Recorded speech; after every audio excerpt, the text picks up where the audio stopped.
आज दिल्ली के लोगों के लिए सुप्रीम कोर्ट ने एक बड़ी जीत का तोहफा दिया है। ये जीत दिल्ली के लोगों की तो जीत है ही, साथ ही साथ जिस तरह से भारतीय जनता पार्टी की केंद्र सरकार और देश के प्रधानमंत्री माननीय नरेंद्र मोदी देश भर में चुनी हुई सरकारों को जिस तरह से असंवैधानिक तरीके से हड़पने का जो मुहिम उन्होंने चला रखी थी, उस मुहिम पर सुप्रीम कोर्ट का एक बहुत बड़ा तमाचा है। दिल्ली के अंदर जिस तरह से सुप्रीम कोर्ट का फैसला पहले आया, सुप्रीम कोर्ट के फैसले की अनदेखी करते हुए, धज्जियां उड़ाते हुए देश के प्रधानमंत्री माननीय नरेंद्र मोदी ने लेफ्टिनेंट गवर्नर के माध्यम से, होम मिनिस्ट्री के माध्यम से दिल्ली की चुनी हुई सरकार को संवैधानिक जो अधिकार मिले हुए थे, उसको असंवैधानिक तरीके से गुंडाई करके हड़प लिया और पूरे दिल्ली के अंदर दिल्ली के लोगों को, अधिकारियों को डरा करके, धमका करके सारे काम को पैरालाइज करने का, ठप करने का अभियान चलाया। आज सुप्रीम कोर्ट के फैसले ने इस बात को साबित किया है कि इस देश के अंदर देश के प्रधानमंत्री नरेंद्र मोदी और भारतीय जनता पार्टी अगर ये सपना देख रहे हैं कि देश के लोकतंत्र को हम चकनाचूर कर देंगे, ध्वस्त कर देंगे, सत्ता की ताकत पर, पैसे की ताकत पर, अहंकार के दम पर, सुप्रीम कोर्ट ने इस अंधेरे में एक रोशनी दिखाने का काम किया है कि अगर सच्चाई की जीत में देर हो सकती है, लेकिन उसकी जीत होगी। मैं दिल्ली के लोगों को बहुत बहुत बधाई देना चाहता हूं और मैं चाहता हूं कि हमारी दिल्ली सरकार में सर्विसेज के मंत्री सौरभ भारद्वाज जी इस पर और अपनी बात रखें।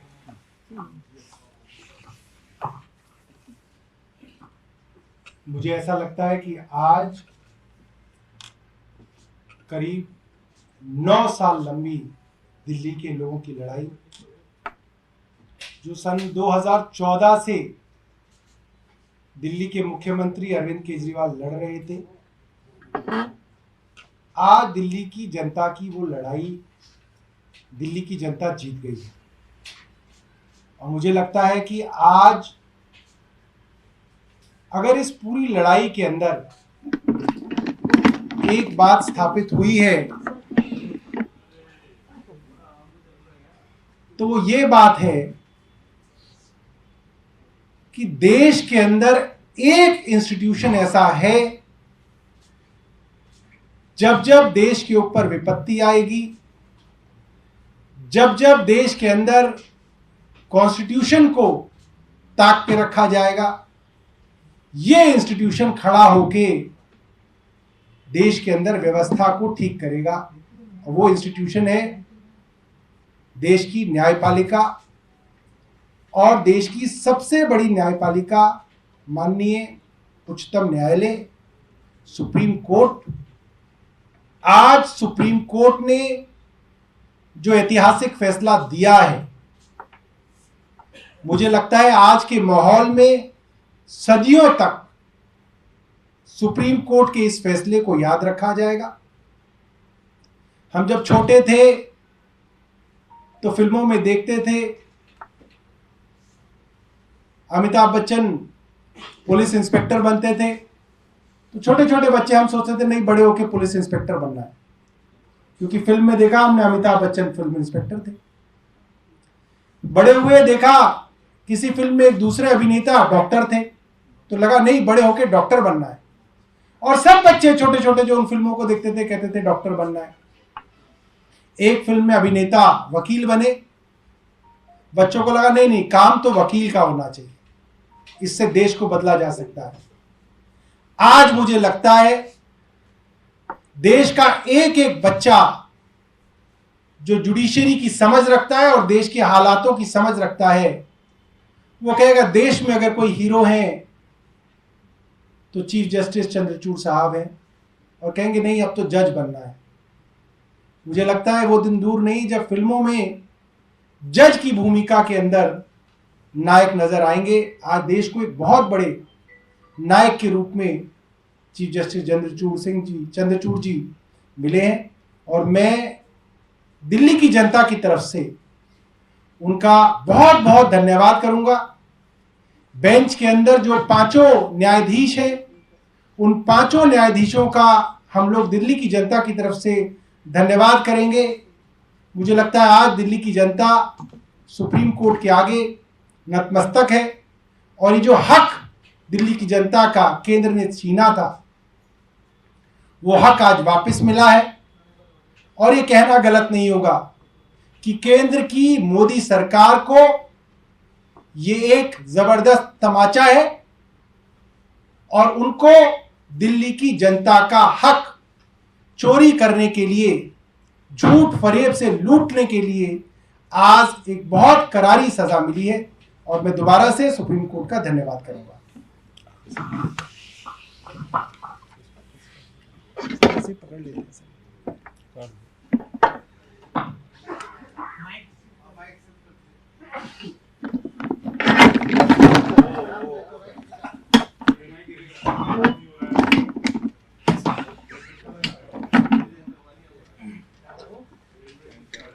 मैं आज सबसे पहले दिल्ली के लोगों को, दिल्ली की जनता को बधाई देना चाहूंगी, मुबारकबाद देना चाहूंगी, क्योंकि आज सुप्रीम कोर्ट ने जो फैसला लिया है, सुप्रीम कोर्ट ने आज कहा है कि दिल्ली की जनता जो फैसला लेगी वो फैसला पूरी अफसरशाही को, पूरी सरकार पर बाध्य है। तो आज सबसे बड़ी जीत दिल्ली की जनता की हुई है, क्योंकि आज सुप्रीम कोर्ट ने लोकतंत्र के हित में, संविधान के हित में फैसला लिया। 2015 में दिल्ली की जनता ने अपना भरोसा अरविंद केजरीवाल जी पे दिखाया, एक तरफा भरोसा अरविंद केजरीवाल जी पे दिखाया। 70 में से 67 सीट उन्होंने आम आदमी पार्टी को दी, अरविंद केजरीवाल जी को दी। लेकिन भारतीय जनता पार्टी, प्रधानमंत्री नरेंद्र मोदी जी से ये सहन नहीं होता है कि कोई दूसरी पार्टी जीत जाए और उनकी पार्टी हार जाए। जहां जहां पर भारतीय जनता पार्टी हारती है, असंवैधानिक तरीके से सरकार को हड़पने की कोशिश की जाती है, चाहे वो ऑपरेशन लोटस हो, विधायकों की खरीद फरोख्त हो। आम आदमी पार्टी के जब विधायक नहीं खरीद पाए, सरकार नहीं तोड़ पाए, तो असंवैधानिक तरीकों से सरकार में ताकत हड़पने की कोशिश करी। और आज 8 साल की लंबी लड़ाई के बाद सुप्रीम कोर्ट ने एक बहुत स्पष्ट फैसला दिया है कि जिनको जनता चुन के भेजती है, उनके फैसले ही दिल्ली में मान्य होंगे। तो जब जनता ने अरविंद केजरीवाल को चुन के भेजा है, तो अरविंद केजरीवाल जी निर्णय लेंगे, दिल्ली की जनता के बिहाफ पर निर्णय लेंगे। तो आज मैं दिल्ली की जनता को बधाई देना चाहती हूं और मैं ऑनरेबल सुप्रीम कोर्ट को बहुत बहुत धन्यवाद कहना चाहती हूं दिल्ली की जनता की तरफ से कि आज सिर्फ उन्होंने एक फैसला नहीं दिया है, आज उच्चतम न्यायालय ने इस देश के संविधान को बचाया है, इस देश के लोकतंत्र को बचाया है। अगर एक चुनी हुई सरकार की ताकत छिन जाए तो जनता के वोट का कोई मतलब नहीं बचता, और यही मोदी सरकार ने करने की कोशिश करी। और आज सुप्रीम कोर्ट ने मोदी सरकार के मुंह पे एक तमाचा मारा है कि अगर आपने लोकतांत्रिक तरीके से चुनी हुई सरकार की पावर लेने की कोशिश करी तो सुप्रीम कोर्ट उसमें इंटरवीन करेगी, और सुप्रीम कोर्ट सत्य के साथ, लोकतंत्र के साथ और संविधान के साथ खड़ी रहेगी। Thank you. Will you tell us also how the administration is going to change in Delhi now? Because the CM had tweeted that the war is going to be heated up after this verdict. So how does it actually practically work So, like the Honorable Chief Justice explained in his judgment, all the officers, IAS officers, Danik officers, Das officers, all types of officers, till now were reporting to the central government via LG. If an officer is inefficient, there was no way of shifting him to some other Sir, position. अब आप चले जाइए यहाँ से। There was no नहीं, way आप of जाइए। आप जाइए यहाँ से। controlling officers in terms of the welfare of the people. Now all this power, which is generally called services, executive powers as well as the legislative powers, all lie with the elected government of Delhi, and it has been reiterated by the Honorable Supreme Court that LG is bound by the aid and advice of the elected government or the Council of Ministers in all the subjects other than police, public order and land. So it has been made amply clear by the court. So if LG now has asked for papers in the issue of Delhi Chief Minister's residence, is the Delhi government now free and constitutionally or legally right in not sending those papers? I Can think they do that? I think it should be looked at in terms of general matters. It's not a question of papers related to the CM residence or the LG's residence. It is a matter of principle now. So we will act as per the principles which have been laid down by the Honorable Supreme Court. क्या मैं इसमें एक senior चीज़- एक अधिकारियों second. की बैठक आप लोग कब जल्द लेने एक सेकंड वाले मैं हैं? इस पे देखिए ये एलजी साहब के पास सिर्फ पेपर देखने का अधिकार है, उसके आधार पर किसी प्रकार का निर्णय लेने का अधिकार नहीं है। तो पेपर मंगवाएं, देखें और देखकर वापस भेज दें। और इस बात को आज सुप्रीम कोर्ट ने फिर से अंडरलाइन करके कह दिया है that the aid and advice of the Council of Ministers is binding upon the LG।